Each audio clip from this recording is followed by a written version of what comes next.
और दोस्तों, ज्ञान मीमांसा के यूट्यूब चैनल में आप सभी का स्वागत है।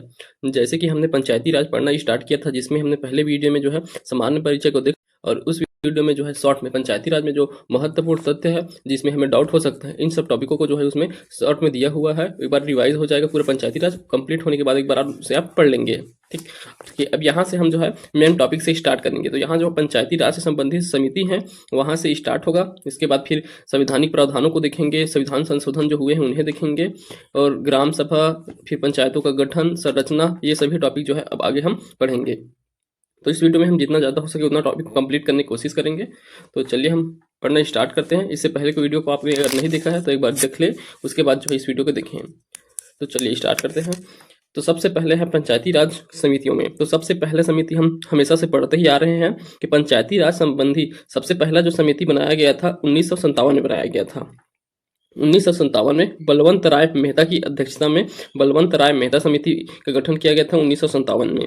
देखिए, इनके द्वारा जो है समितियों को गठन क्यों किया जाता है, तो हर किसी भी क्षेत्र में हो समिति का गठन जो है एक एडवाइजरी बॉडी के रूप में किया जाता है कि सलाहकार आयोग के रूप में किया जाता है इसका गठन जो है किसी भी समिति का, क्योंकि वो जो है उस संबंध में जो है सलाह दे सके, अच्छे से डीप अध्ययन करके जो है उसका सलाह दे सके, ताकि जो है सरकार को उससे संबंधित नए कानून बनाने हो, योजना बनाने हो, उस संबंध में जो है वो निर्णय ले सके। इसी के लिए जो है कोई भी समिति का गठन किया जाता है। तो उसी प्रकार जो है बलवंत राय मेहता समिति के का जो है प्रमुख उद्देश्य क्या था कि उस समय जो सामुदायिक विकास कार्यक्रम चल रहा था, जो 1952 में प्रारंभ किया गया था, 1952 में सामुदायिक विकास कार्यक्रम, उन कार्यक्रमों का जो है उनका क्या करना, अवलोकन करना और ये बताना कि जो है स्थानीय स्तर पर जो पंचायती राज वगैरह हो गए, जो छोटे छोटे स्वशासन की व्यवस्था है वह लागू करना चाहिए या नहीं, इस उद्देश्य से जो है बनाया गया था।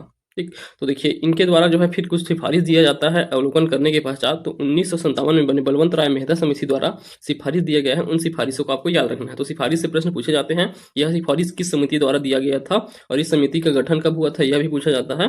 और क्रम से जमाने को भी आ जाता है कि क्रम से जमाइए पंचायती राज संबंधी समिति को उनके गठन वर्ष के आधार पर। ठीक, तो इस प्रकार प्रश्न बनते हैं, बहुत इंपॉर्टेंट टॉपिक है ये। देखिए यहाँ एक टेबल फॉर्म में जो है शॉर्ट में दे दिया गया है। अगर आप कोई डिटेल वाला बुक पढ़ेंगे, इन्हीं का HR पब्लिकेशन का एक अलग से पंचायती राज का डिटेल बुक आता है, और साथ ही पिकासो पब्लिकेशन का भी एक जो है अच्छा सा क्या आता है, ये पंचायती राज का बुक आता है। तो वहाँ जो है आपको डिटेल पढ़ने को मिल जाएगा। यहाँ शॉर्ट है तो हमारे पास समय कम है, तो एकदम शॉर्ट में हम इसे कंप्लीट करेंगे। ठीक, तो देखिए पंचायती राज आपके लिए ये PSC प्रीलिम्स के लिए तो इंपॉर्टेंट ही है ही, साथ में अभी ADO का एग्जाम आने वाला है। ADO का एग्ज़ाम जो है उसका डेट जारी कर दिया गया है, तो इसमें पोस्ट भी लगभग 200 पोस्ट हैं। तो इसमें जो है पंचायती राज का वेटेज बहुत अच्छा खासा है, तो यह जो है आपके लिए बहुत ज़्यादा इंपॉर्टेंट हो जाएगा। तो प्रीलिम्स एग्जाम के बाद जो है हम लोग पंचायती राज को अलग से कंप्लीट डिटेल वाला भी पढ़ेंगे इसी के थ्रू। ठीक, तो अभी जो है हम इतना कंप्लीट कर लेते हैं। तो चलिए बलवंत राय मेहता समिति के द्वारा जो है कौन कौन से सिफारिश दिया गया था उसे देखिए। तो सामुदायिक विकास कार्यक्रम एवं त्रिस्तरीय पंचायती राज की सिफारिश किया गया था। तो यह कार्यक्रम जो है पहले से चल रहा था, परंतु अच्छे तरीके से नहीं चल रहा था सामुदायिक विकास कार्यक्रम, तो इसे जो है अच्छे से चलाने के लिए सलाह दिया गया था। और साथ ही त्रिस्तरीय पंचायती राज की सिफारिश भी किया गया था। त्रिस्तरीय तो वही जिला स्तर पर जिला परिषद का गठन करने के लिए, खंड स्तर पर जो है पंचायत, जो उपखंड जनपद पंचायत होता है उसका गठन करने के लिए, और वही जो ग्राम स्तर पर है ग्राम पंचायत। तो 3 स्तरीय जो पंचायती राज है उसकी क्या दिया गया था सिफारिश बलवंत राय मेहता समिति द्वारा। आगे देखिए 1960 में, देखिए बलवंत राय मेहता के बाद हम पहले क्या पढ़ते थे, बलवंत राय मेहता समिति 1957, उसके बाद डायरेक्ट हम पढ़ते थे 1977 का अशोक मेहता समिति। 1977 का बीच की जो समिति है उनसे पहले नहीं पढ़ा जाता था, परंतु देखिए और भी बहुत सारी समिति जो है मुख्य रूप से इसी उद्देश्य से नहीं बनाए गए थे, परंतु जो है पंचायती राज संबंधी जो है उनके द्वारा भी बहुत सारे बने हुए समितियों के द्वारा जो है सलाह दिया गया था। तो यहाँ उन समितियों को भी दिया गया है, तो पहले उसी को पढ़ लेते हैं। तो देखिए 1957 के बाद 1960 में VR राव समिति बनता है, जिन्होंने जो है पंचायत सांख्यिकी के युक्तिकरण की सिफारिश किया था। पंचायत में जो सांख्यिकी है उसके युक्तिकरण की सिफारिश किया गया था PR राव समिति द्वारा। 1961 में HD मिश्रा, तो HD मिश्रा द्वारा पंचायत और सहकारिता समिति का गठन किया गया। इसकी दल की सिफारिश किया गया था, पंचायत एवं सहकारिता समिति पर गठित एक दल की सिफारिश किया गया था HD मिश्रा समिति। 1961 में वी ईश्वरन यह पंचायती राज प्रशासन के संबंधी सिफारिश किया गया था वी ईश्वरन समिति द्वारा। 1962 के जी आर राजगोपाल समिति इनके द्वारा न्याय पंचायतों की सिफारिश किया गया था कि पंचायतों में न्याय पंचायत की स्थापना किया जाए। 1963 में कस्तूरी रंग संथानम, तो ये के संथानम समिति के नाम से जानते हैं, के संथानम समिति इनके द्वारा जो है पंचायती राज वित्त व पर सिफारिश किया जाता है। पंचायती राज के जो वित्त संबंधी मामले थे उन पर जो है सिफारिश किया गया था के संथानम समिति के द्वारा। और फिर 1965 में भी के संथानम समिति द्वारा ही निर्वाचन की रूपरेखा की सिफारिश, तो पंचायतों के संबंधी जो निर्वाचन है उसके रूपरेखा की सिफारिश भी किया गया था के संथानम समिति द्वारा। 1965 में एक और समिति बनता है आर के खन्ना समिति, इनके द्वारा लेखा एवं अंकेक्षण के लिए सुझाव दिया गया था। तो जो लेखा और अंकेक्षण का जो प्रावधान, संवैधानिक प्रावधान देखने को मिलता है वह जो है ये आर के खन्ना समिति की सिफारिश के तहत जो है लाया गया होगा। तो 1966 में जी रामचंद्रन, तो जी रामचंद्रन पंचायती राज प्रशिक्षण केंद्र पर गठित है। तो पंचायती राज प्रशिक्षण केंद्रों पर गठित समिति था श्री रामचंद्रन। 1966 में श्री रामचंद्रन, तो पंचायती राज संबंधी जो भी प्रशिक्षण केंद्र रहेंगे उनके लिए ये रामचंद्रन समिति का गठन किया गया था 1966 में। वी रामनाथन 1969 में बना था वी रामनाथन समिति, यह सामुदायिक विकास एजेंसी में पंचायती राज की भागीदारी को जो है अध्ययन करने के लिए बनाया गया था वी रामनाथन समिति को। 1972 में एम रामाकृष्णैया यह समिति पांचवी पंचवर्षीय योजना के लिए सिफारिश के हेतु बनाया हुआ था। तो यह जो है पांचवी पंचवर्षीय योजना के लिए बना हुआ था, तो ये इंपॉर्टेंट नहीं रहता। 1976 में श्रीमती दया चौबे, तो ये इंपॉर्टेंट हो गया, श्रीमती दया चौबे 1976 में सामुदायिक विकास एवं पंचायती राज समिति की सिफारिश के लिए जो है, तो जो पहले था बलवंत राय मेहता समिति उसी सेम टॉपिक में जो है इनके द्वारा भी सिफारिश किया जाता है 1976 में श्रीमती दया चौबे। इसके बाद फिर से जो है नए समिति के लिए पंचायती राज संबंधी समिति गठित किए जाते हैं। तो यहाँ से फिर से इंपॉर्टेंट हो जाएगा, देखिए आगे ऊपर में बलवंत राय मेहता समिति, उसके बाद से सबसे इंपॉर्टेंट यहाँ पहुंच जाते हैं। तो 1977 में फिर बनता है अशोक मेहता समिति, यह द्विस्तरीय पंचायती राज व्यवस्था की सिफारिश करता है। तो 2 स्तर में पंचायती राज व्यवस्था की सिफारिश इनके द्वारा किया जाता है अशोक मेहता। तो इसमें जिला स्तर में रहते हैं और ग्राम स्तर में रहते हैं, यहाँ जो बीच का रहता है खंड स्तर पे उसका सिफारिश नहीं किया जाता है। तो 2 स्तर पे अशोक मेहता समिति द्वारा किया जाता है।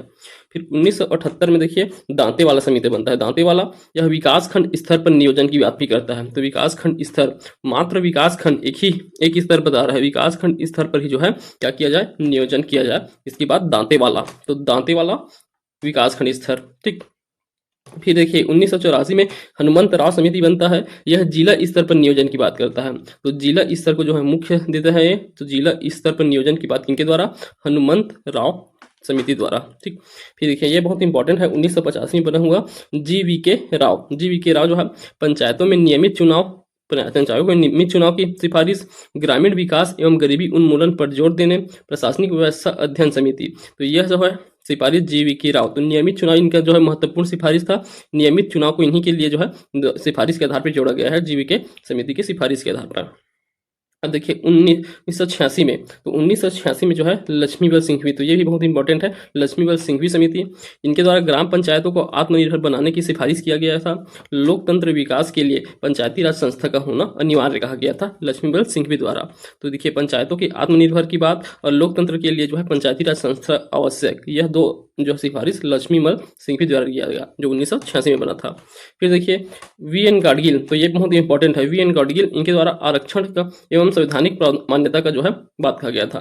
तो इसमें आरक्षण, पंचायती राज में आरक्षण देने और पंचायती राज को जो है संवैधानिक मान्यता देने का जो सिफारिश है तो इनके द्वारा किया गया था VN गाडगिल द्वारा, ठीक। तो याद रखेंगे VN गाडगिल द्वारा आरक्षण और संवैधानिक मान्यता की सिफारिश किया गया। और 1988 में PK थुंगन समिति, ये भी बहुत इंपॉर्टेंट समिति है, राजनीतिक एवं प्रशासनिक ढांचे के लिए सिफारिश किया गया था। तो इसका राजनीतिक और प्रशासनिक दोनों ढांचों के लिए, जैसे कि राजनीतिक स्तर पर जो है कौन रहते हैं, जैसे ग्राम पंचायत में सरपंच रहते हैं, पंच रहते हैं राजनीतिक रूप से, और प्रशासनिक रूप से जो है सचिव की नियुक्ति किया जाता है। तो ये सब ढांचे का जो है सिफारिश किया गया था PK थुंगन।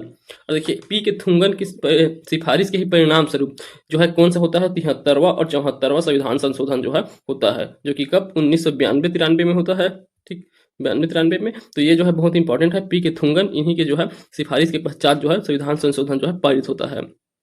देखिए उसके बाद 1995 में पंचायती राज लागू होने के बाद, 93 में लागू हो जाता है, उसके बाद जो है 95 में क्या होता है, DS भूरिया समिति बनाया जाता है। तो इस पंचायती राज को जो है पेशा एक्ट जारी किया जाता है। पेशा एक्ट क्या होता है, देखिए पेशा एक्ट, तो इसमें जो है पंचायती राज का एक्सटेंशन, पंचायती राज एक्सटेंशन शेड्यूल्ड एरिया, तो अनुसूचित क्षेत्रों में जो है पंचायती राज का क्या किया जाता है, एक्सटेंशन किया जाता है, विस्तार किया जाता है। उसके लिए गठित किया गया था DS भूरिया समिति। इन्हीं भूरिया समिति के सिफारिश पर ही ये पेशा एक्ट लाया जाता है। इसका अर्थ होता है अनुसूचित क्षेत्र में भी जो है पंचायती राज लागू होगा।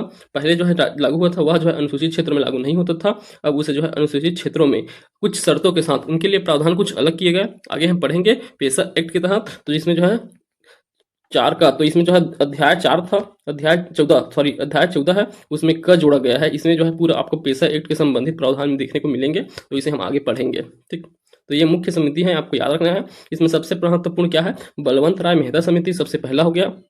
उसके बाद क्रम से देखिएगा, क्रम भी आपको याद रखना है। फिर अशोक मेहता बनता है, फिर दांतेवाला, हनुमंत, जीवीके समिति, लक्ष्मीमल समिति, गाडगिल समिति, थुंगन समिति, फिर भूरिया समिति। ये सभी जो है बहुत इंपॉर्टेंट है। अब चलिए अब आगे देखिए, यहाँ 73वां संविधान संशोधन अधिनियम 1992। तो जो 73वां संविधान संशोधन क्या से संबंधित, पंचायती राज से संबंधित है। तो अब यहाँ इनसे संबंधित जो है जो भी प्रावधान है उन सबको देखेंगे।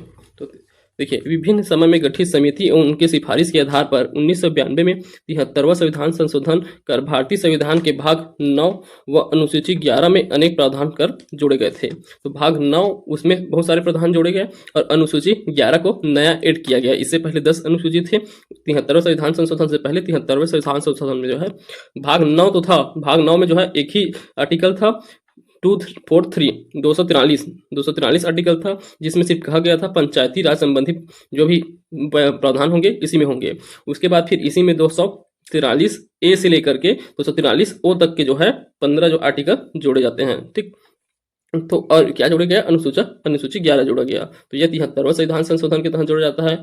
अब इस संविधान संशोधन के संबंध में आपको कुछ डेट को याद रखना है।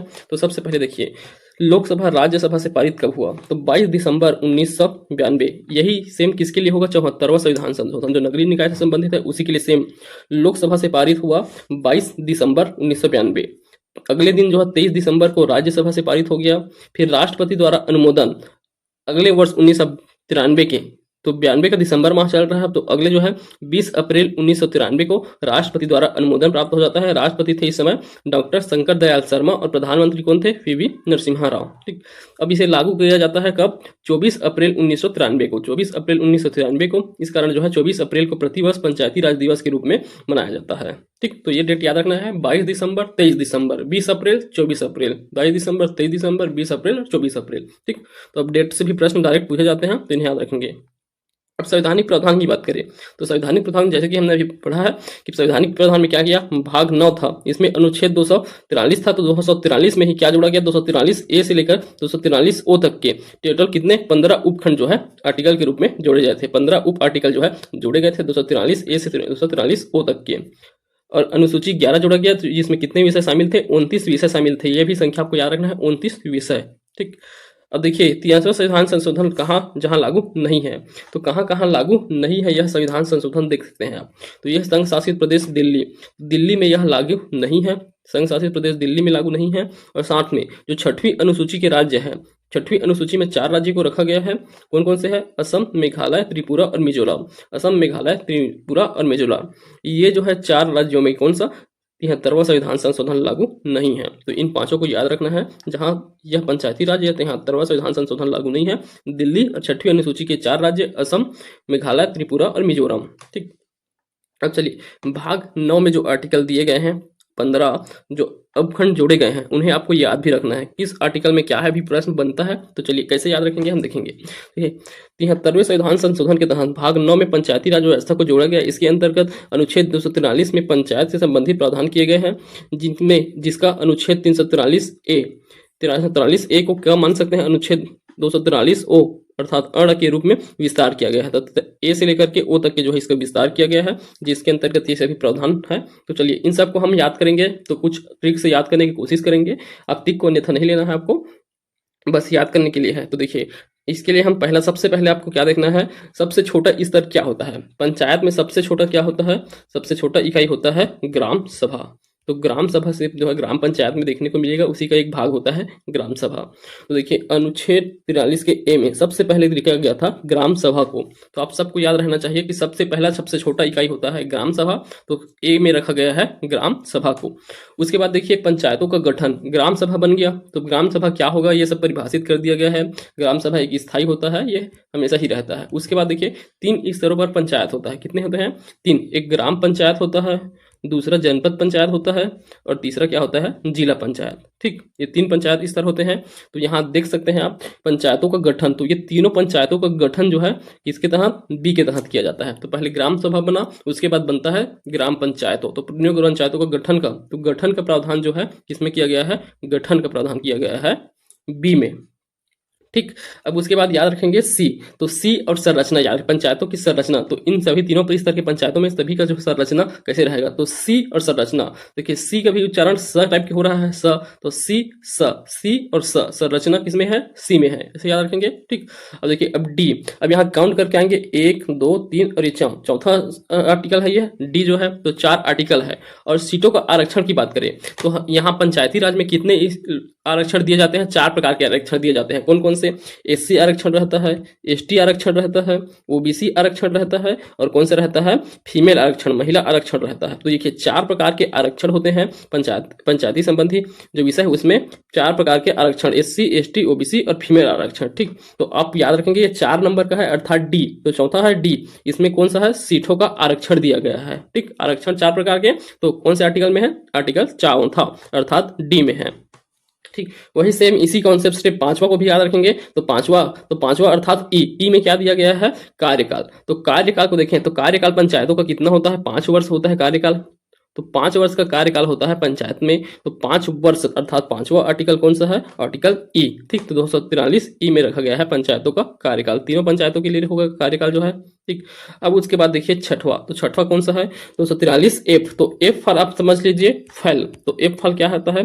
फैल होता है। और फैल अर्थात निर्हरता, निर्हरता का मतलब क्या होता है? सदस्य के लिए निर्हरता, अगर क्या किया दिया जाए उन्हें जो है निर्हर्त कर दिया जाए, उन्हें चुनाव लड़ने से ही जो है निर्हरता, उनमें क्या क्या निर्हरता होते हैं उन्हें जो है हटा दिया जाता है। तो इस तरह आप फैल वाले शब्द से इसका रिलेट कर सकते हैं। निर्हरता और फैल जो है एक समान दिख रहे हैं आपको अर्थ दोनों का, इसलिए आप निर्हरता को किससे याद रखेंगे? एफ फॉर फैल और एफ फॉर निर्हरता। ठीक, अब देखिए आगे है जी। तो जी 243 का जी कौन सा रहेगा? पंचायतों की शक्ति, प्राधिकार एवं उत्तराधिकारी। तो शक्ति, तो देखिए जिनके पास शक्ति हो जाता है उन्हें क्या कहा जाता है? जिनके पास शक्ति हो गए उन्हें आप रिस्पेक्ट देने के लिए जी का प्रयोग करते हैं। जैसे माननीय प्रधानमंत्री जी लगाएंगे। ठीक, तो जी क्योंकि उनके पास बहुत शक्ति है, मुख्यमंत्री जी कहेंगे। तो जो बड़े शक्तियां प्राप्त रहते हैं, प्राधिकारी रहते हैं, जिनके पास ज्यादा उत्तरदायित्व हो, इन्हें क्या कहा जाता है? जी लगा के। तो इस प्रकार आप याद रख सकते हैं। जी अर्थात पंचायतों की शक्ति हो गया, प्राधिकार एवं उत्तराधिकारी। ठीक, इसी में जो है 29 विषयों पर चर्चा किया गया है। 29 विषयों पर जो है जो भी शक्ति रहेंगे, प्राधिकार उत्तरदायित्व, वो सभी जो है किनके? पंचायतों पर जो है 29 विषयों को कौन कौन से रहेंगे किनके पास, वो सब दिया गया है। अब आगे देखिए एच, तो 243 एच। तो एच से कैसे याद रखेंगे? देखिए पंचायतों द्वारा अधिरोपित कर और शक्ति और कर अधिरोपित करने की शक्ति और पंचायतों की निधि। तो पंचायत की निधि, तो देखिए हर घर में जो है अपना क्या रहता है? होम, कोई भी हाउस है, होम है, उनका अपना अपना क्या रहता है? निधि, सेविंग अकाउंट रहता है। तो पंचायत राज को आप एक हाउस रख के मान सकते हैं, एक जो है एक घर के समान मानेंगे। तो एक घर है, उनमें क्या रखेंगे?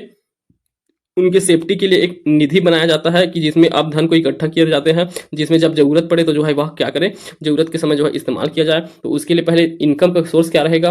जो कर अधिरोपित करेंगे वो तो कर किन में अधिरोपित किया जाएगा? उसकी शक्ति जो हो गया, और पंचायत की जो निधि है, ये दोनों किसमें? एच में दिया गया है। तो इसी से आप याद रखेंगे एच अर्थात कर अधिरोपित करने की शक्ति और पंचायत की निधि। ठीक, अब उसके बाद आई, तो आई जो है राज्य के वित्त आयोग। तो वित्त आयोग की बात कर दिया, तो वित्त अर्थात इनकम की बात कर दिया। ठीक, वित्त अर्थात इनकम। ठीक, तो इनकम से आई निकल रहा है, तो वहां से ले सकते हैं राज्य वित्त आयोग। तो ये फाइनेंस से संबंधित है, इनकम भी क्या है? फाइनेंस से संबंधित है। तो आई फार कितना हो जाएगा? इनकम हो जाएगा। और राज्य वित्त आयोग का गठन किसमें? आई में किया जाएगा, आपको यही याद रखना है।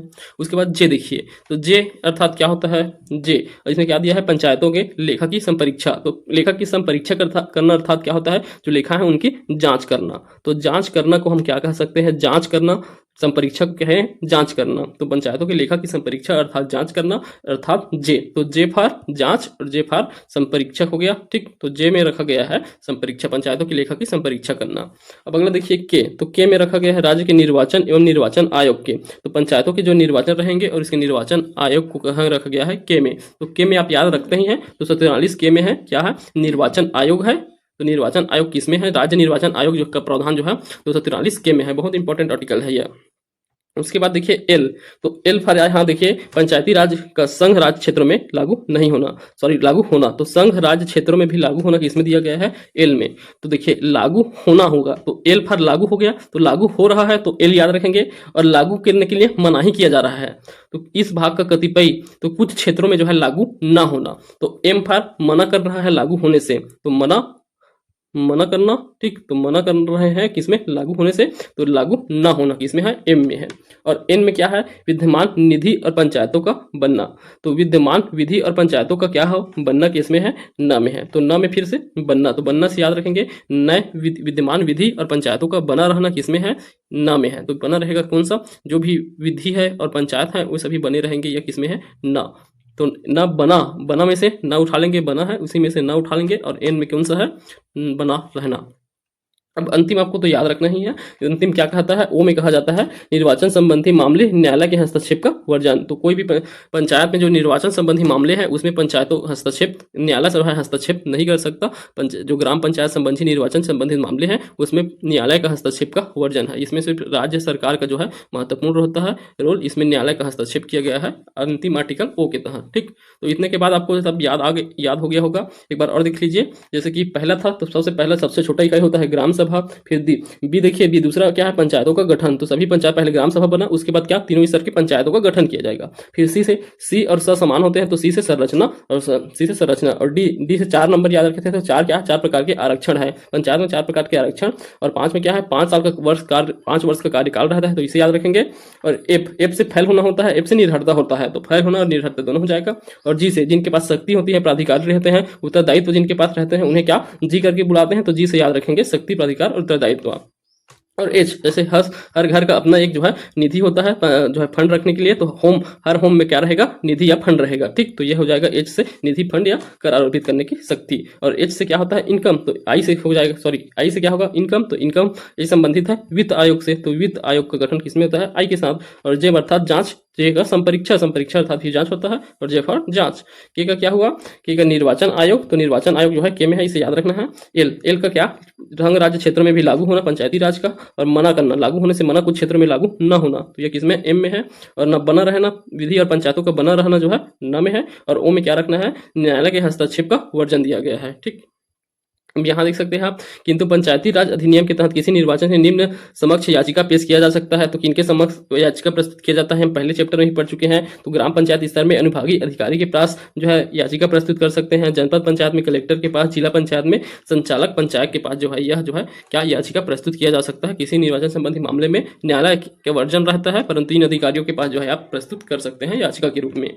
चलिए अब इसमें अनुसूची 11 देखिए। अनुसूची 11 में 73वें संविधान संशोधन 1992 के तहत पंचायती राज व्यवस्था में राज्य सूची में सम्मिलित। तो यह राज्य सूची का विषय है। सबसे पहले तो आपको याद ही होगा, पहले भी हम बताए हैं इसे। तथा राज्य के कुल विषयों में से 29 विषय पर अधिकार पंचायतों की शक्ति, प्राधिकार और उत्तरदायित्व के प्रावधान प्रस्तावित करते हैं। तो 29 विषय पर जो है किनके अधिकार है? पंचायतों का अधिकार है। ठीक, यहाँ विषयों को दिया नहीं गया है। आप अगर आप पहले से पढ़े होंगे, डिटेल वाला बुक हो, तो आप विषयों को भी याद कर लीजिएगा, क्योंकि वहां से भी प्रश्न पूछे जाते हैं। तो आप 1-2 बार जो है रीड मार के चल दीजिएगा। विषय 29 विषय भी जो है बहुत इंपॉर्टेंट है।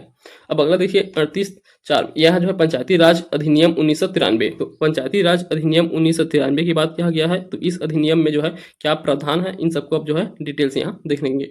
तो चलिए इस अधिनियम को जो हम फटाफट पढ़ते हैं। तो दिनांक 24 जनवरी 1994 को, तो ये मध्य प्रदेश में जो हुआ था ना लागू, उसके लिए है। तो 24 जनवरी 1995 को राज्यपाल की अनुमति प्राप्त हुई। अनुमति मध्य प्रदेश राजपत्र, असाधारण राजपत्र है मध्य प्रदेश के राजपत्र में साधारण रूप से दिनांक 25 जनवरी 1994 को प्रथम बार प्रकाशित किया गया था।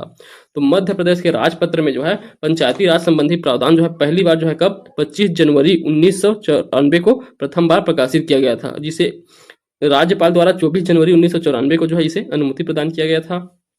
तो सबसे पहले जो है छत्तीसगढ़ पंचायती राज अधिनियम 2000 में बना। उससे पहले छत्तीसगढ़ जो है मध्य प्रदेश में ही शामिल था। उसी समय जो है संविधान संशोधन के पश्चात पहला राज्य है जहां पंचायती राज को जो है लागू किया गया था, मध्य प्रदेश था, उसमें छत्तीसगढ़ भी शामिल था। ठीक, तो उसमें जो है सबसे पहले कब 25 जनवरी 1994 को जो है मध्य प्रदेश के राजपत्र में प्रकाशित किया गया था। देखिए, मध्य प्रदेश पंचायती राज अधिनियम 1993 इसे पारित 1993 में मध्य प्रदेश विधानसभा से पारित किया गया था। छत्तीसगढ़ सहित अविभाजित मध्य प्रदेश के साथ नई व्यवस्था के अनुसार पंचायती राज लागू करने वाला देश का प्रथम राज्य है। तो संविधान संशोधन पश्चात जो है सबसे पहला राज्य है मध्य प्रदेश जहां पंचायती राज व्यवस्था को लागू किया गया था, सभी प्रावधान के साथ। जो संविधान संशोधन हुए हैं उन सभी संशोधित प्रावधानों के साथ। देखिए, 24 जनवरी 1994 को राज्यपाल की अनुमति प्राप्त होता है। इस मध्य प्रदेश पंचायती राज अधिनियम को भारत गणराज्य के 44वें वर्ष में मध्य प्रदेश विधान मंडल द्वारा अधिनियमित किया जाता है। ठीक, तो इसे जो है 44वें वर्ष, कौन सा, भारतीय गणराज्य के 44वें वर्ष में इसे अधिरोपित किया जाता है। तो देखिए, मध्य प्रदेश पंचायती राज अधिनियम 1993 के संबंधित कुछ डेट है। तो इसे जो है विधानसभा में 30 दिसंबर 1993 को पारित किया गया। राज्यपाल का अनुमोदन 24 जनवरी 1994 को प्राप्त हुआ और वही राजपत्र में प्रकाशित हुआ 25 जनवरी 1994 को। तो ये डेट याद रखना है आपको, राज्यपाल 24 जनवरी और 25 जनवरी को राजपत्र में प्रकाशित होता है। ये पिछले वर्ष यह प्रश्न पूछा भी गया था। देखिए, छत्तीसगढ़ में राजपत्र, तो छत्तीसगढ़ में जो राजपत्र है असाधारण राजपत्र, उसमें क्रमांक 134 दिनांक 18/6/2001, तो 18 जून 2001 द्वारा यथावत अनुकूलन किया गया, जिसे विधियों का अनुकूलन आदेश कहा गया। तो छत्तीसगढ़ में जो है मध्य प्रदेश पंचायती राज अधिनियम को छत्तीसगढ़ बनने के पश्चात 18 जून 2001 को इसी का जो इसमें लिखा गया है उसे विधियों का अनुकूलन आदेश पारित करके 2001 में जो है 18 जून 2001 को इस अधिनियम को जो है पूरी तरह से क्या किया गया, अनुकूलित किया गया था विधियों के अनुकूलन आदेश के तहत। इसमें जहां जहां मध्य प्रदेश लिखा हुआ था वहां क्या हो गया, छत्तीसगढ़ हो गया। बस जहां मध्य प्रदेश था उसी के स्थान पे छत्तीसगढ़ लिख के जो है पूरी संपूर्ण जो है मध्य प्रदेश पंचायती राज अधिनियम है उसे जो है छत्तीसगढ़ में अपनाया गया था। ठीक, अब उसके बाद देखिए छत्तीसगढ़ पंचायती राज अधिनियम 1993। तो इस अधिनियम में जो है छत्तीसगढ़ क्या हो गया कब, 2001 में। ठीक, तो देखिए पंचायती राज अधिनियम संबंधी अब क्या क्या हमें विवरण सामान्य जानकारी याद रखना है इसे। तो यह मूल अधिनियम कौन सा है, मध्य प्रदेश पंचायती राज अधिनियम 1993, यह इसका मूल अधिनियम है, इससे लिया गया है। अधिनियम लागू हुआ कब, 1 नवंबर 2001 से। तो जब से छत्तीसगढ़ बना है तभी से जो है लागू है। तो यह अधिनियम जो है लागू तो उसी टाइम से है जब छत्तीसगढ़ एक नए राज्य के रूप में बनता है। इसके लिए अनुकूलन आदेश कब लाया जाता है, 7 जून 2001 को। तो 7 जून 2001 को जो है अनुकूलन आदेश लाया गया। आप याद रखेंगे अनुकूलन आदेश कब, 7 जून 2001 को। फिर राजपत्र में प्रकाशन होता है 18 जून 2001 को। तो इसी दिन से क्या, विधियों का अनुकूलन आदेश जो है पूरी तरह से अपना लिया जाता है। तो अनुकूलन आदेश 7 जून को लाया गया और 18 जून को जो है 2001 को जो है राजपत्र में इसे प्रकाशित भी कर दिया गया। अब इसके संबंध में कितने अध्याय है, कितने धारा है, कितने अनुसूची है, ये बहुत इंपॉर्टेंट हो जाता है। तो पंचायती राज अधिनियम 1993 में जो है टोटल 15 अध्याय है, 15 अध्याय जिसमें 132 धारा है और 4 अनुसूची हैं। ठीक, छत्तीसगढ़ में अभी तक के कुल संशोधन 10 बार जो है संशोधन किया गया है। पंचायती राज में अभी तक के कितने, 10 बार संशोधन किया जा चुका है छत्तीसगढ़ में। ठीक, तो 15 अध्याय, 132 धारा और 4 अनुसूचियों को आपको याद रखना है। अब इन्हीं सबको यहाँ दिया गया है, सभी को जो है टेबल फॉर्म में यहाँ दिया गया है। अध्याय यहाँ पास जो है उसमें विषय क्या है, उपबंध, और उसके धाराओं को दिया गया है, उस धारा में कौन से विषय हैं। तो देखिए अब जो है प्रश्न बहुत डिटेल पूछे जाते हैं। तो जो है धारा है, एक एक धारा से जो है प्रश्न पूछे जाते हैं। तो एक बार इस टेबल को हम पूरी तरह से रीड मान लेते हैं कि इसमें क्या है। एटलीस्ट आपको कुछ याद रहे तो आप ऑप्शन के आधार पर बना सकते हैं। सुमेलित करिए वाला प्रश्न आता है तो ऐसे में बन जाता है। ठीक, तो सुमेलित करने से 2-4 याद रहता है तो आपको बन जाता है। देखिए इनकी अध्याय की बात करें तो किन अध्याय में क्या विषय दिए गए हैं, उपबंध दिए गए हैं, उसे भी पूछा जाता है। तो चलिए इसे एकदम फटाफट रीड मारेंगे ताकि समय जो है बहुत ज़्यादा न देना पड़े इसमें। तो देखिए सबसे पहले जो है अध्याय 1। तो अध्याय 1 में जो है प्रारंभिक नाम है इसका, प्रारंभिक। इसमें 2 अनुधारा रहेंगे, 1 और 2। धारा 1 और 2, धारा 1 में विस्तार दिया रहता है और धारा 2 में परिभाषा। देखिए मुख्य रूप से जो मैक्सिमम है, ज़्यादा से ज़्यादातर जो है अधिनियम रहेंगे उसमें धारा 2 हमेशा क्या, परिभाषा दिया रहता है और धारा 1 में जो है उसका विस्तार दिया रहता है। ठीक, धारा 1 में विस्तार दिया रहेगा कि इस अधिनियम का विस्तार कहाँ से कहाँ तक रहेगा, और धारा 2 में क्या दिया रहता है, उससे संबंधित जो महत्वपूर्ण कॉन्सेप्ट आएंगे उनका परिभाषा दिया रहेगा। उसमें जो शब्दावली प्रयोग किया जाता है उन शब्दावलियों को परिभाषित किया जाता है धारा 2 में। तो इसी आधार पे आप याद रखेंगे इसके परिभाषा जो है धारा 2 में दिया गया है। ठीक, तो जो कि पिछले बार प्री में पूछा भी गया था कि परिभाषा किसमें दिया गया है, किस धारा में। ठीक, तो धारा 2 था। अब याद रखेंगे अध्याय 2 में क्या दिया है, ग्राम सभा दिया गया है। अध्याय 2 में ग्राम सभा, तो ग्राम सभा जो है धारा 3 से लेकर के 7 तक है, तो टोटल 5 धाराएं हैं इसके, 3 से लेकर के 7 तक के। तो क्या है, 3 में दिया है ग्राम से संबंधित अधिसूचना राज्यपाल द्वारा जारी किया जाता है, जो अधिसूचना उसके संबंध में दिया गया है। 4 में ग्राम सभा की मतदाता सूची, ग्राम की मतदाता सूची दिया गया है। 5 में ग्राम के मतदाताओं का रजिस्ट्रेशन दिया गया है। 6 में ग्राम सभा का सम्मेलन दिया गया है और 7 में ग्राम सभा के कार्य शक्ति और वार्षिक सम्मेलन दिए गए हैं। तो इन 5 अनुच्छेद धाराओं में जो है ग्राम सभा कंप्लीट है। तो ग्राम सभा के संबंध में जो भी पूछा जाए तो इन 5 से ही पूछा जाएगा। अगर ऑप्शन देखें तो आपको ऑप्शन से बन जाना चाहिए। तो सबसे अधिसूचना, फिर मतदाता सूची दिया गया है, मतदाताओं का रजिस्ट्रेशन कैसे किया जाएगा, ग्राम सभा का सम्मेलन कैसे होगा, ग्राम सभा के कार्य शक्ति और वार्षिक सम्मेलन का उल्लेख है। ठीक, तो ये हो गया। अब देखिए अध्याय 3 में क्या है, पंचायत की स्थापना है। तो 3 स्तर पर पंचायत की स्थापना किया जाता है। तो पंचायत की स्थापना से संबंधित जो प्रावधान है धारा 8 से लेकर 41 तक दिए गए हैं। धारा 8 से 41 तक दिए गए हैं। तो देखिए सिस्टमेटिक चलते हैं। सबसे पहले पंचायतों का गठन किया जाएगा, पंचायतों की अवधि का निर्धारण किया जाता है, ग्राम पंचायत, जनपद पंचायत, जिला पंचायत की स्थापना तीनों स्तर पर, पंचायतों का निगमन किया जाता है, पंचायतों के वार्ड का विभाजन किया जाता है, ग्राम पंचायतों का गठन किया जाएगा, मत देने तथा अभ्यर्थी होने की अर्हता, एक साथ सदस्यता का प्रतिषेध रहता है, सरपंच उप सरपंच का निर्वाचन, बहिर्गामी सरपंच द्वारा कार्यभार का सौंपा जाना, निर्वाचन की अधिसूचना, प्रथम सम्मेलन एवं पदअवधि। अभी देखिए ये 21 और 21 का बहुत ज्यादा इंपॉर्टेंट है। तो 21 में क्या है, सरपंच और उप सरपंच के विरुद्ध अविश्वास प्रस्ताव। इसे पहले भी पढ़े हैं और आगे भी पढ़ेंगे। जब हम आगे पढ़ेंगे तो जो प्रमुख जो धाराएं रहेंगे उन सभी धाराओं को जो है आगे उनको नाम आएगा, उनमें क्या क्या दिया है वो सभी आएंगे ही। तो 21 में सरपंच उप सरपंच के ऊपर अविश्वास प्रस्ताव। 21 का में ग्राम पंचायत के पदाधिकारियों को वापस बुलाया जाना। तो ग्राम पंचायत के पदाधिकारी रहते हैं उनको वापस बुलाया जाना है, रिकॉल वाला। तो देखिए अब 22 में है जनपद पंचायत की संरचना। 23 में है खंड निर्वाचन क्षेत्र में विभाजन। 25 में जनपद पंचायत के अध्यक्ष और उपाध्यक्ष का निर्वाचन है, किसमें, 25 में पंचायत अध्यक्ष उपाध्यक्ष का निर्वाचन। 26 में है सदस्य अध्यक्ष और उपाध्यक्ष के नामों का प्रकाशन किया जाएगा। 27 में प्रथम सम्मेलन की पदावधि दिया गया है। प्रथम सम्मेलन से लेकर के 5 वर्ष तक की पदावधि रहता है, उसे दिया गया है 27 में।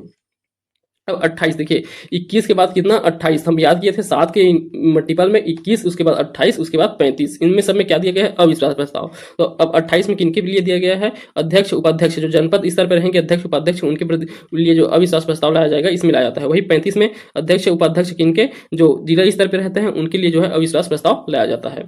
देखिए अब इसमें देखिए 29 में जिला पंचायत का गठन दिया गया है। 30 में दिया गया है जिला का निर्वाचन क्षेत्र में विभाजन। 32 में अध्यक्ष उपाध्यक्ष का निर्वाचन। 33 में सदस्य अध्यक्ष उपाध्यक्ष के नामों का प्रकाशन। और 33 का में लिपि की गलतियां या लोप का ठीक किया जाना। 34 में है प्रथम सम्मेलन की पदावधि।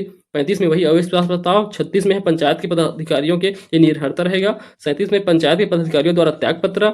38 में है रिक्तियों का भरा जाना। 39 में है पंचायत के पदाधिकारियों का निलंबन। तो निलंबन जो है 39 में दिया गया है। और 40 में क्या दिया है, पंचायत के पदाधिकारियों को हटाया जाना। और 41 में है एक से अधिक पद धारण करने का वर्जन दिया गया है। ठीक, तो ये जो है किसमें, अध्याय 3 में दिया गया है। अब अध्याय 4 में क्या है, निर्वाचन का संचालन। तो 42 और 43, ठीक, तो 42 और 43 सिर्फ 2 में दिया गया है निर्वाचन का जो है क्या संचालन। तो 42 बहुत इंपॉर्टेंट है। राज्य निर्वाचन आयोग की शक्ति दिया गया है और कम ही क्या जोड़ा गया है, अधिकारियों और कर्मचारी वृंद की नियुक्ति करने और उनके कर्तव्यों का समुदेशित करने की शक्ति दिया गया है। तो निर्वाचन का संचालन जो राज्य निर्वाचन आयोग द्वारा किया जाता है, तो उसमें शक्ति और उनके द्वारा जो अधिकारी नियुक्त किए गए वो जो है अध्याय 4 में दिया गया है। उसके बाद अध्याय 5 में क्या होगा, पंचायत के कामकाज का संचालन तथा पंचायत के सम्मेलन की प्रक्रिया। तो अब जो क्या हो गया, पहले क्या था, परिभाषित किया गया, उनके विस्तार और परिभाषा दिया गया था। उसके बाद दूसरा में क्या था, पंचायतों का, दूसरा में ग्राम सभा था, अध्याय 2 में ग्राम सभा था। और तीसरे में सिर्फ पंचायतों का गठन हो गया। तो सभी पंचायतों का गठन। और उसके बाद चौथे में उनके निर्वाचन देखें, पंचायतों का क्या स्तर था, तीसरे में हो गया। और पंचायतों का संचालन किसमें हो रहा है, निर्वाचन का संचालन किया जाएगा राज्य निर्वाचन आयोग द्वारा। यह अध्याय 4 में हो गया। अध्याय 5 में अब पंचायतों के कामकाज का संचालन, पंचायतों की जो सम्मेलन प्रक्रिया है वह कौन बनाएंगे, वह 44 से 45 दिया गया है। और इसी के आधार अधीनस्थ अधिकरण कौन कौन से है, 46 से 48 दिए गए हैं।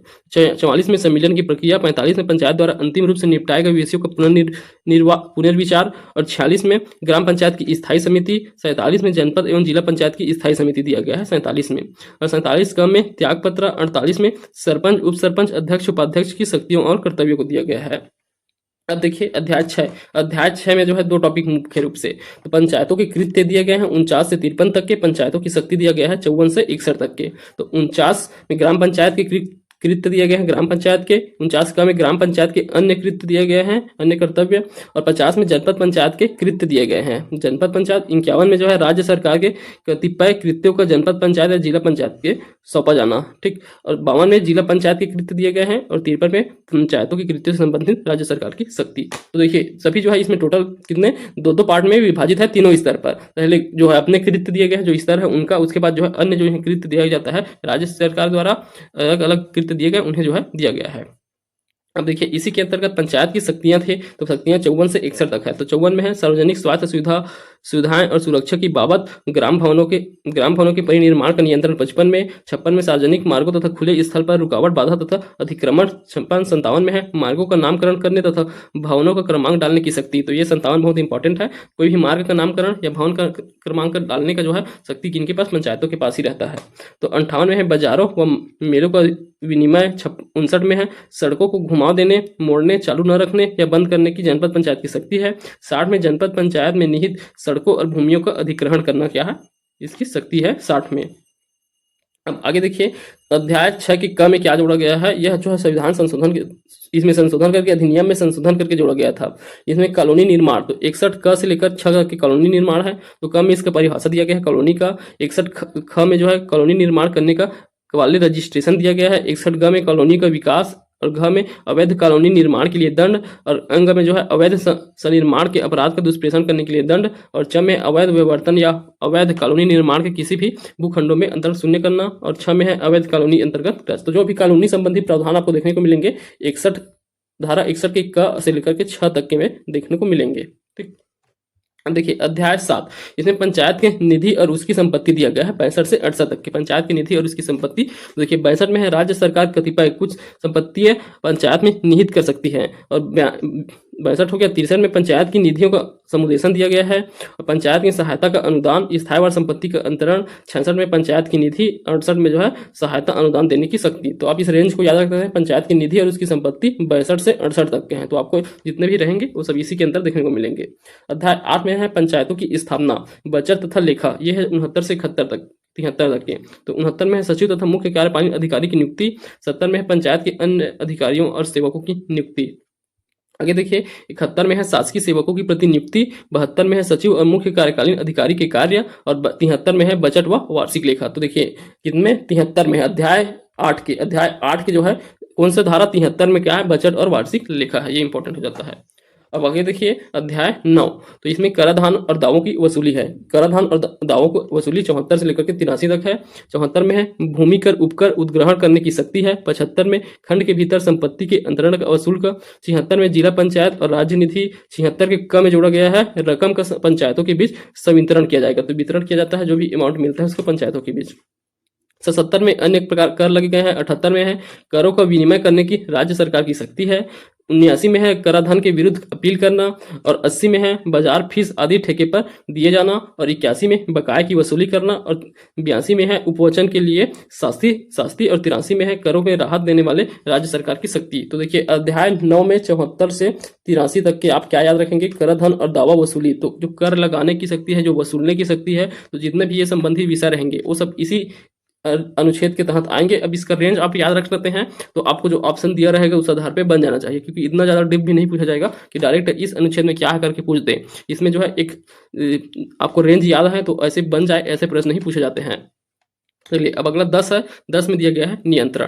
तो नियंत्रण 84 से 94 तक के दिया गया है। 84 में पंचायतों के कार्य का निरीक्षण किया जाएगा। 85 में आदेशों आदि का निष्पादन निलंबन करने की शक्ति। पंचायतों के कार्यों के निष्पादन के लिए आदेश देने की राज्य सरकार की शक्ति। 87 में है व्यतिक्रम व्यक्तियों के दुरुपयोग आदि के लिए पंचायत को विघटित करने की राज्य सरकार की शक्ति दिया गया है। 88 में है पंचायतों के क्रियाकलापों का जांच।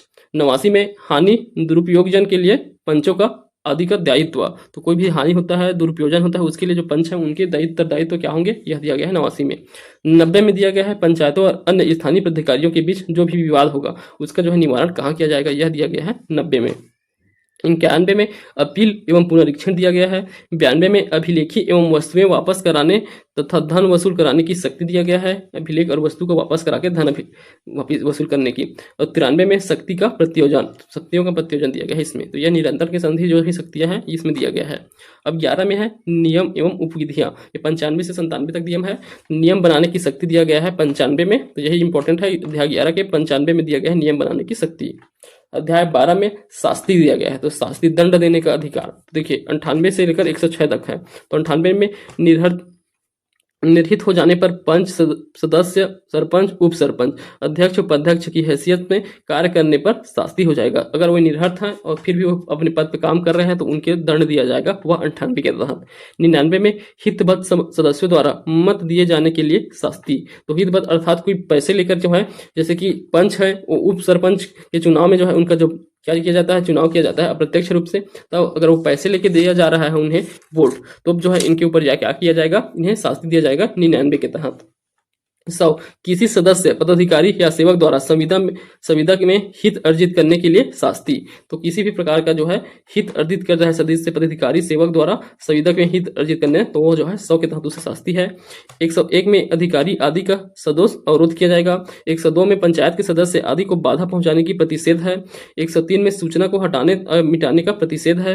104 में जानकारी न देने या मिथ्या जानकारी देने के लिए शास्ति दिया गया है। 106 में किसी भी पंचायत को नुकसान की प्रतिपूर्ति किए जाने की प्रक्रिया दिया गया है। ठीक, अब आगे देखिए अध्याय 13 में प्रकीर्ण है, तो इसमें मिसलेनियस टॉपिक को रखा गया है। प्रकीर्ण 107 से 128 तक। 107 में सद्भाव पूर्वक किए गए कार्यों का परित्राण। 108 में सूचना के अभाव में वाद का वर्जन दिया गया है। 109 में सदस्य, अधिकारियों आदि के विरुद्ध कतिपय वादों में प्रतिवाद पंचायत के खर्चे पर किया जाएगा। 110 में है कर आदि के संबंध में अन्य कार्यवाही का वर्जन। 111 में है पंचायत के सदस्य या सेवक लोक सेवक होंगे, तो जो भी सदस्य हैं क्या रहेंगे, लोक सेवक रहेंगे। 111 के अध्ययन। ठीक, 111 कहता है कि पंचायत के कोई भी सदस्य और सेवक हैं वो सभी क्या लोक सेवक कहलाएंगे। देखिए 12 में दिया गया है, 112 में रिक्तियों या गठन प्रक्रिया में अधिक त्रुटि होने के कारण पंचायत के कार्य अधिमान्य नहीं होंगे। 113 में भूमि का अर्जन दिया गया है। 114 में केंद्रीय सरकार या राज्य सरकार अनुज्ञप्ति या अनुज्ञा प्राप्ति नहीं करेगी। 115 में पंचायत की धन उधार लेने की शक्ति। 116 में वसूल न की जा सकने वाली धनराशि तथा अनुपयोगी सामग्री का बट्टे खाते में डाला जाना। 117 में सदस्य आदि को पारिश्रमिक का प्रतिषेध करना। 118 में पंचायत के अभिलेख आदि का निरीक्षण किया जा सकेगा। 119 में दस्तावेज आदि तामील कराने की पद्धति है। 120 में अधिनियम के प्रत्यारोपण के लिए प्रवेश आदि है। 121 में निर्वाचन मामलों में न्यायालयों द्वारा हस्तक्षेप का वर्जन। 121 में है 123 में है ऐसे व्यक्तियों को निष्कासित करने की शक्ति जो फीस का संताय करने से इनकार करे। 124 में स्वामी या अधिभोगी द्वारा व्यतिक्रम किए जाने पर पंचायत सकर्मों के निष्पंदन कर सकेगी, व्यय वसूल कर सकेगी। 125 में ग्राम पंचायत के मुख्यालय का बदला जाना, ग्राम सभा का विभाजन, समायोजन तथा परिवर्तन। 126 में ग्राम का विस्थापन होगा। 127 में जो है खंड व जिला पंचायत की सीमाओं में परिवर्तन। 128 में सरकारी भूमियों का प्रबंधन। और देखिए उसके बाद अध्याय 14 में संपरीक्षा दिया गया है। 129 में जो है पंचायतों की संपरीक्षा और 14 क में जोड़ा गया है पेशा एक्ट। अनुसूचित क्षेत्रों में पंचायत के लिए विशिष्ट उपबंध किए गए थे, इसे बाद में किया जाता है 1995 में। पेशा एक्ट 129 क से 129 च तक के पहले यह परिभाषा किया गया है इस एक्ट को, पेशा एक्ट को। 129 ख में ग्राम सभा तथा ग्राम सभा का गठन का। 129 ग में है ग्राम सभा। तो यह सब अनुसूचित क्षेत्रों के रहेगा, आप याद रखेंगे। तो वही सब है जो दिया गया है। अनुसूचित क्षेत्रों में जो पंचायती राज का विस्तार जो है 14 क में है। अब अगला अंतिम अध्याय इसमें निरसन है। 130 और 132 में 130 में निरसन या व्याप्तिकरण दिखा गया है। 131 में विद्यमान स्थायी कर्मचारियों से संबंधित व्याप्तिक्रिय और 132 में कठिनाई दूर करने की शक्ति जो है किसके पास रहता है, हमेशा राज्य सरकार के पास रहेगा कठिनाई दूर करने की शक्ति। तो यह दिया गया है अंतिम अनुच्छेद में दिया रहता है हर अधिनियम के कोई भी कठिनाई दूर करने की शक्ति जो है जो उसके प्रमुख रहते हैं। तो राज्य में जो है राज्य सरकार, इस पंचायती राज के विषय का प्रमुख है राज्य सरकार, तो उनके पास जो है इसकी शक्ति रहेगा। देखिए जो 4 अनुसूची है पंचायती राज में उसे में क्या क्या दिया गया है देख सकते हैं।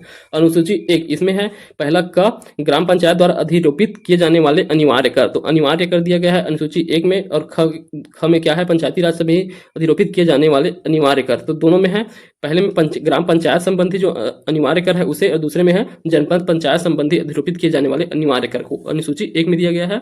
यह धारा 77 की उपधारा 1 के तहत दिया गया है, धारा 77 की उपधारा 1 के तहत।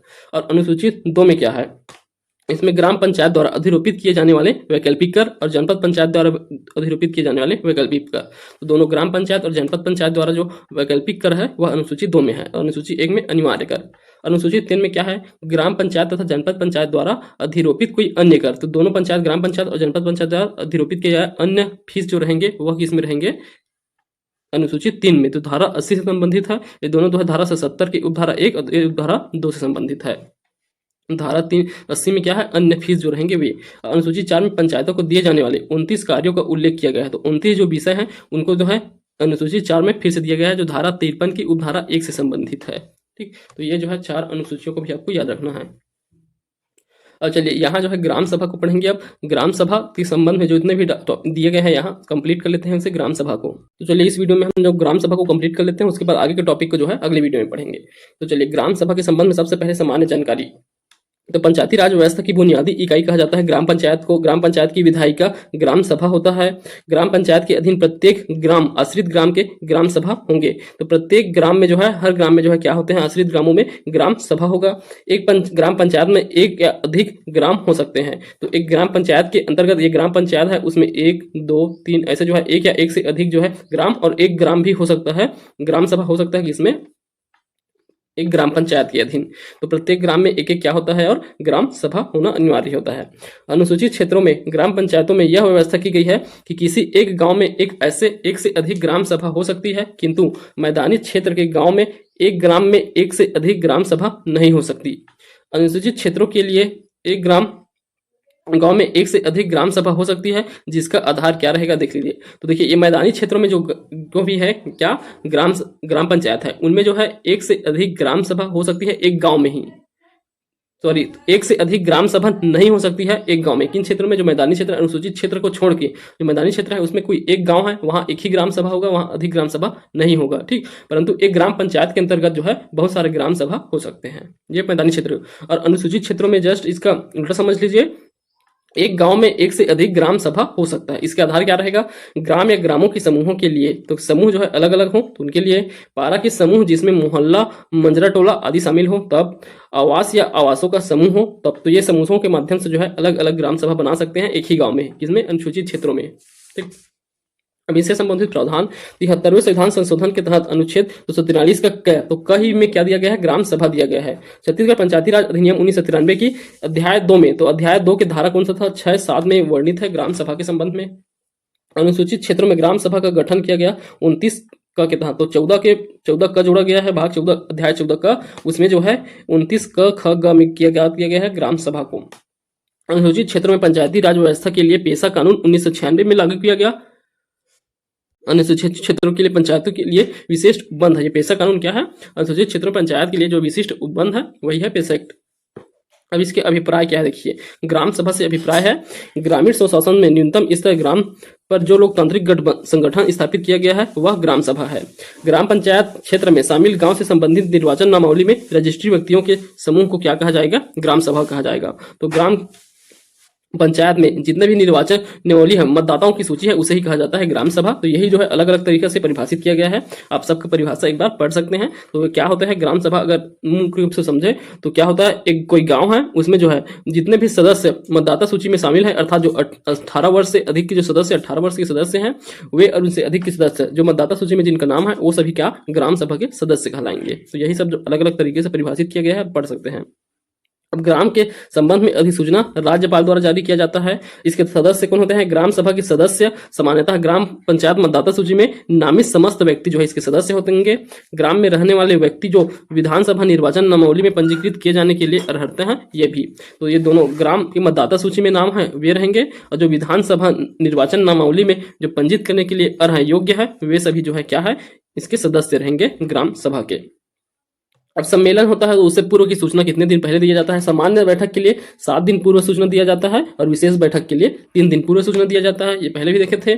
सम्मेलन की अध्यक्षता कौन चाहते हैं, तो सम्मेलन की अध्यक्षता सरपंच द्वारा किया जाता है, या फिर अगर सरपंच अनुपस्थित है तो उप सरपंच द्वारा किया जाएगा, या वो भी अनुपस्थित है तो यदि बैठक में सरपंच उप सरपंच दोनों अनुपस्थित हो तो ग्राम सभा के सदस्य जो कोई आम जनता होगा उनके बीच में से कोई भी अध्यक्ष को चुना जाएगा। तो याद रखेंगे आम जनता में से, न कि किसी पंच में से चुना जाता है। ठीक, पंच का भी अध्यक्षता नहीं करता है, आम जनता में से करेंगे, सरपंच उप सरपंच, उसके बाद कोई आम जनता में से कोई किसी को चुना जाएगा। देखिए सम्मेलन की अध्यक्षता कौन नहीं करता, तो सचिव नहीं कर सकता और पंच जो है नहीं कर सकता अध्यक्षता को। अब आगे देखिए, अनुसूचित जाति क्षेत्रों में ग्राम सभा का अध्यक्ष हमेशा, ग्राम सभा का अध्यक्ष अनुसूचित जनजाति क्षेत्रों में क्या होगा, हमेशा के लिए है। ग्राम सभा के सदस्य इसमें सरपंच कभी नहीं होंगे, तो सदस्य की चुने जाते हैं, ग्राम सभा के सदस्य ही चुने जाते हैं, अनुसूचित जाति वर्ग से ही होगा, तो वह जो है अनुसूचित जाति वर्ग से होगा और वह कोई पंचायत के पदाधिकारी नहीं होगा, अर्थात वह सरपंच उप सरपंच या पंच नहीं होना चाहिए जो अनुसूचित जनजाति क्षेत्र में क्या ग्राम सभा की अध्यक्षता करेगा, वह अनुसूचित जाति वर्ग का होगा और वह कोई पदाधिकारी नहीं होगा। अर्थात ग्राम सभा का कोई भी सदस्य जो तत्समय वहां उपस्थित हो, तो वहां तत्समय उपस्थित होने वाला किसी एक सदस्य को चुना जाता है। एक सदस्य जो ग्राम पंचायत का सदस्य अर्थात पंच या सरपंच या उप सरपंच नहीं हो, वह जो है इसकी अध्यक्षता करा जाता है अनुसूचित जनजाति क्षेत्रों में। ग्राम सभा के उत्तरदायी क्या क्या होते हैं, तो इसमें उत्तरदायित्व तो क्या होते हैं ग्राम सभा के लिए, तो सम्मेलन की आहूत करने, सम्मेलन बुलाने के लिए उत्तरदायित्व तो सबसे पहले सरपंच का होता है, सरपंच के अगर उपस्थित नहीं है तो उप सरपंच का होगा, उप सरपंच उपस्थित नहीं है तो ग्राम सचिव का होता है। तो ये सम्मेलन आहूत करने के लिए है, अध्यक्षता करने के लिए अलग होता है सरपंच, उसके बाद उप सरपंच, यहाँ तक तो ठीक है। उसके बाद देखिए ग्राम सभा के सदस्यों में से किसी एक को चुना जाता है, ग्राम सभा के सदस्य, ठीक ग्राम सभा में, तो यह जो है पंच उप सरपंच नहीं होते हैं, उनमें से चुना जाता है। और गणपूर्ति के लिए जो जिम्मेदार होंगे वो कौन होंगे, सरपंच और उप सरपंच, इसमें सचिव का रोल नहीं रहता है गणपूर्ति के लिए। तो ग्राम सभा के लिए उत्तरदायित्व किनका रहेगा, गणपूर्ति का सरपंच और उप सरपंच का उत्तरदायित्व रहेगा। अब देखिए ग्राम सभा का सम्मेलन प्रत्येक 3 माह में एक बार होगा, तो हर ग्राम सभा में सम्मेलन प्रत्येक 3 माह में एक बार, एक साल में 6 बार होना आवश्यक है, तो एक साल में 6 बार, तो उनके लिए अनिवार्य तिथि भी दिया गया है, 4 के लिए अनिवार्य तिथि है और 2 के लिए जो है माह में कोई भी दिन चुना जा सकता है। तो 3 माह में एक बार अर्थात जो है साल में और 6 बार होना अनिवार्य है।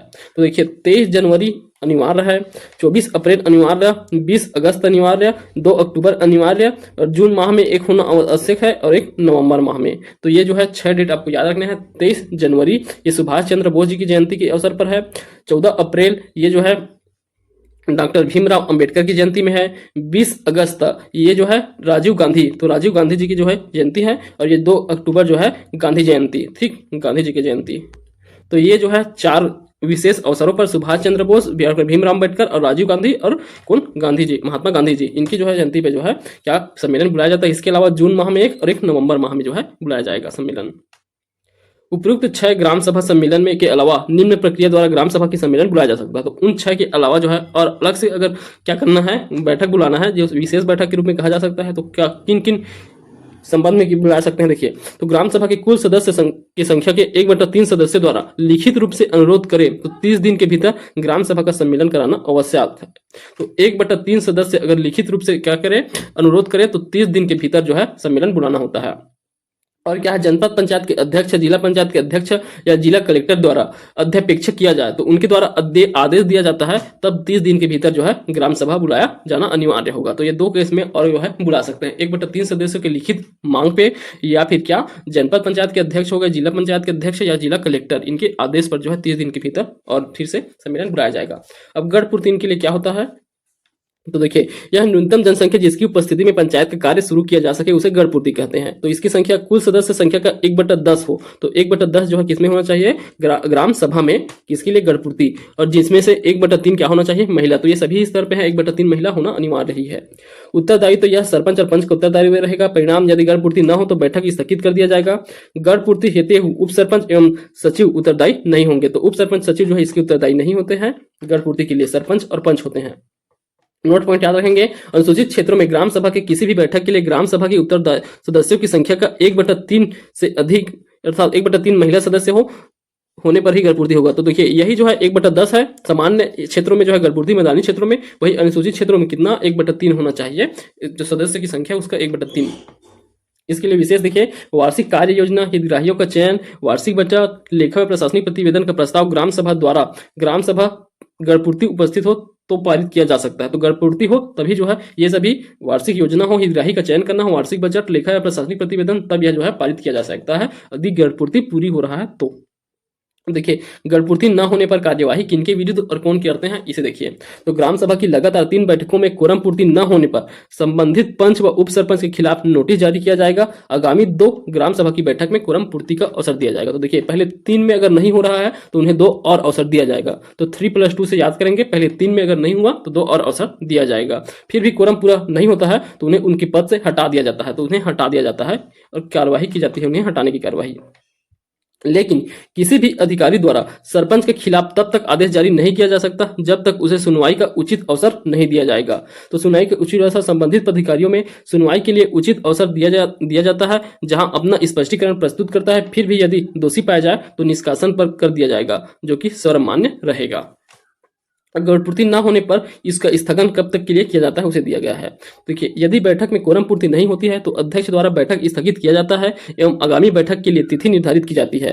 स्थगन के बाद भी बैठक या सम्मेलन में कोरम पूर्ति आवश्यक नहीं है, परंतु इस बैठक में किसी न किसी विषय पर चर्चा नहीं किया जा सकता है, किसी नए विषय पर चर्चा नहीं किया जा सकता है। जो पुराने कोई भी विषय उसमें चर्चा किया जा सकता है। इसके अलावा निम्न पंचायत 5 विषयों पर चर्चा नहीं किया जा सकता। कौन कौन से रहेंगे? वार्षिक कार्य योजना, हितग्राहियों का चयन, वार्षिक बजट, लेखा संपरीक्षा प्रतिवेदन, वार्षिक लेख और प्रशासनिक रिपोर्ट। इन 5 विषयों पर चर्चा नहीं किया जा सकता और नए विषय पर चर्चा नहीं किया जा सकता अगर गणपूर्ति नहीं है तो। ग्राम सभा की साधारण बैठक में ग्राम पंचायत का बजट पारित किया जाता है। तो साधारण बैठक में बजट पारित किया जाता है। सामाजिक अंकेक्षण का कार्य ग्राम सभा द्वारा किया जाता है। तो सामाजिक अंकेक्षण है उसका कार्य भी ग्राम सभा द्वारा किया जाता है। चलिए, अब आखिर देखिए ग्राम सभा का वार्षिक सम्मेलन।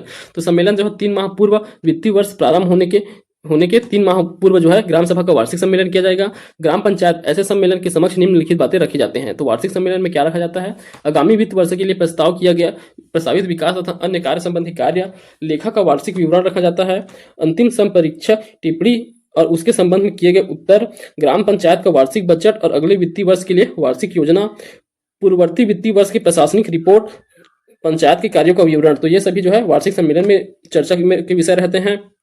ग्राम सभा को यह स्वतंत्र होगी कि वह ग्राम पंचायत के कृत्यों के संबंधी किसी भी विषय पर विचार करे और ग्राम सभा द्वारा की गई सिफारिश को क्रियान्वित करे। ग्राम सभा की बैठक पंच सरपंच के अचल संपत्ति का विवरण प्रस्तुत नहीं किया जाता है। तो ग्राम सभा की बैठक में पंच सरपंच हो गए, उनके अचल संपत्ति विवरण प्रस्तुत नहीं किया जाएगा ग्राम सभा की बैठक में। देखिए, ग्राम सभा की शक्तियों एवं कृत्य। तो इनकी क्या क्या शक्ति और कृत्य हैं उन्हें देख लेते हैं। तो देखिए, पहले है ग्राम सभा की शक्ति एवं कर्तव्यों का विनिश्चय राज्य विधानमंडल द्वारा किया जाता है। तो राज्य विधानमंडल जो है इसका निर्धारण करता है कि ग्राम सभा को क्या क्या शक्ति कार्य दिए गए हैं। तो सबसे पहले देखिए, कार्य में आर्थिक विकास स्कीमों की पहचान तथा उनकी प्रावधान के लिए सिद्धांतों का अधिकथित करना, सामाजिक और आर्थिक विकास के लिए जिनमें समस्त वार्षिक योजनाएं सम्मिलित है को ग्राम पंचायत योजनाओं में कार्यक्रम क्रियान्वित करने के लिए पूर्व अनुमोदित करना, ग्राम पंचायत के कार्यों का सामाजिक अंकेक्षण करना, ग्राम पंचायत के वार्षिक बजट पर विचार करना और अपनी सिफारिश प्रस्तुत करना, ग्राम पंचायत के संपरीक्षक रिपोर्ट और वार्षिक लेखाओं का विचार करना, ग्राम पंचायत द्वारा निर्दिष्ट योजना कार्यक्रम परियोजना के लिए निधि के समुचित उपयोग अधिनिश्चित कर एवं प्रमाणित करना, गरीबी उन्मूलन और अन्य कार्यक्रमों के अधीन हितग्राहियों के रूप में व्यक्तियों की पहचान एवं चयन करना ग्राम सभा का दायित्व है। हितग्राहियों की निधि या अस्थि के समुचे उपयोग तथा वितरण का सुनिश्चित करना, सामुदायिक कल्याण कार्यक्रम के लिए लोगों को गतिशील करना, ग्राम के विकास स्कीम सुविधाएं क्रियान्वयन उन्हें बनाए रखने उन्हें साम्यपूर्ण वितरण के लिए व्यक्तियों की सक्रिय योगदान के लिए सुनिश्चित करना। अगला है जनसाधारण के बीच सामान्य चेतना में अभिवृद्धि करना भी जो है इनके शक्ति और कृत्य में आते हैं। देखिए, सामाजिक सेक्टरों में ऐसी संस्था ऐसी कृत्य कार्य पर जो ग्राम पंचायत के अतिरिक्त ग्राम पंचायत के द्वारा नियुक्त किए गए उस पंचायत के माध्यम से नियंत्रित किए जाते हैं, यह भी होगा। ग्राम पंचायत के भीतर प्राकृतिक स्रोत जिनके अंतर्गत भूमि जल वन आते हैं, संविधान के उपबंध और तत्मय प्रवृत्त अन्य सुसंगत विधियों के अनुबंध अनुसार प्रबंध करना अनिवार्य होगा। ग्राम पंचायत को लघु जलाशय का विनिमय करना और उसके उपयोग में सलाह देने का कार्य रहेगा। स्थानीय योजना तथा ऐसी योजना के स्रोत और व्यय का नियंत्रण रखना, यह भी क्या रहेगा? ग्राम सभा का कर्तव्य रहेगा। ऐसी अन्य शक्तियों का प्रयोग करना, ऐसे अन्य कृत्यों का पालन करना जो राज्य सरकार द्वारा इस अधिनियम या राज्य के तत्समय प्रवृत्त किसी अन्य विधि के अधीन उसे प्रदत्त किए जाए उसे सौंपे जाएंगे ग्राम सभा को। और अंतिम है, देखिए बहुत इंपॉर्टेंट है, गरीब व्यक्तियों की चिकित्सकीय सहायता के लिए ऋण की मंजूरी करना जो है ग्राम सभा का कर्तव्य है। ग्राम सभा की साधारण बैठक में ग्राम पंचायत का बजट पारित किया जाता है। साधारण बैठक में इसे पहले भी देखे हैं। देखिए, अब जो संयुक्त बैठक है सम्मेलन ये जो है कब बुलाए जाते हैं, संयुक्त बैठक किन कंडीशन में बुलाए जाते हैं। तो ग्राम पंचायत की ग्राम सभा के मध्य मतभेद या मत विभिन्नता हो तब उस विषय पर ग्राम सभा का संयुक्त अधिवेशन सम्मेलन निर्णय करेगा। यह निर्णय बहुमत के आधार पर होगा, न कि ग्राम पंचायत, जनपद पंचायत, जिला पंचायत या सरपंच के आधार पर होगा, यह बहुमत के आधार पर होता है। इसकी अध्यक्षता, संयुक्त सम्मेलन की अध्यक्षता ग्राम सभा के सदस्यों में से कोई एक सदस्य करेगा, परंतु वह पंचायत का पदाधिकारी नहीं होगा। ग्राम पंचायत के प्रत्येक ग्राम में ग्राम सभा की बैठक होगी, जबकि ग्राम पंचायत की बैठक ग्राम पंचायत के मुख्यालय पर ही होता है। ग्राम पंचायत का बैठक बुलाने की अपेक्षा जनपद पंचायत, जिला परिषद या कलेक्टर द्वारा किया जाता है। ठीक, अब अगला देखिए, यदि विभिन्न स्थानीय निकायों के मध्य विवाद हो तो उसकी निश्चय निम्नलिखित प्रक्रिया द्वारा किया जाता है। तो स्थानीय निकायों के मध्य अलग अलग हो तो यदि ग्राम पंचायत की ग्राम सभाओं के मध्य मतभेद हो तो उस विषय पर निर्णय ग्राम सभा का संयुक्त सम्मेलन के माध्यम से जो है, इसमें ग्राम पंचायत, न कि जनपद पंचायत, न ही सरपंच द्वारा निर्णय लिया जाएगा। इनके जो ग्राम सभा है उनका संयुक्त सम्मेलन बुलाया जाएगा और उनके जो है बीच आपसी जो है निर्णय लिया जाएगा। संयुक्त सम्मेलन जिसमें लिया गया निर्णय प्रत्येक ग्राम सभा द्वारा लिया गया निर्णय कहा जाएगा। यदि या दो से अधिक पंचायतों के मध्य विवाद उत्पन्न हो तो विवाद का विनिश्चय राज्य सरकार द्वारा किया जाता है। यदि पंचायत या अन्य स्थानीय प्राधिकारियों के मध्य उत्पन्न होता है विवाद, तब उसका विनिश्चय जो है राज्य सरकार करेगा। यदि पंचायत और छावनी बोर्ड के मध्य विवाद होता है तो इसका विनिश्चय राज्य सरकार द्वारा केंद्र सरकार के अनुमोदन के अधीन किया जाता है। तो ये हम पहले भी देखे थे, पहला चैप्टर में ही। अब देखिए, ग्राम सभा का विशेष सम्मेलन कैसे बुलाया जाता है। तो ग्राम सभा के कुल सदस्य के 1/3, तो पहले देखे थे हम, उसी के आधार पर 1/3 सदस्यों की लिखित मांग पर 30 दिनों के भीतर बुलाया जाता है विशेष सम्मेलन। जनपद पंचायत, जिला पंचायत, कलेक्टर द्वारा आदेश किए जाने पर 30 दिन के भीतर जो है विशेष सम्मेलन बुलाया जाता है। तो यह पहले भी देखे हैं इसे। तो यह जो है कंप्लीट होता है हमारा ग्राम सभा। तो ग्राम सभा के पश्चात जो है आगे हम देखेंगे अनुसूचित क्षेत्रों में फिर से ये जो पंचायती राज है उसका विषय, अर्थात जो पेशा एक्ट का जो प्रावधान है ना, पेशा एक्ट, उसके तहत जो है ग्राम सभा, उन सब के प्रावधान को हम यहाँ देखेंगे। ठीक, तो अगले वीडियो में देखेंगे। यह वीडियो काफी लंबा हो गया है, तो इसमें हम यहाँ तक कंप्लीट करते हैं। अगले वीडियो में जो है हम आगे पढ़ेंगे। अगर आपको वीडियो पसंद आया तो वीडियो को लाइक कीजिए, शेयर कीजिए और चैनल को सब्सक्राइब कीजिए। धन्यवाद।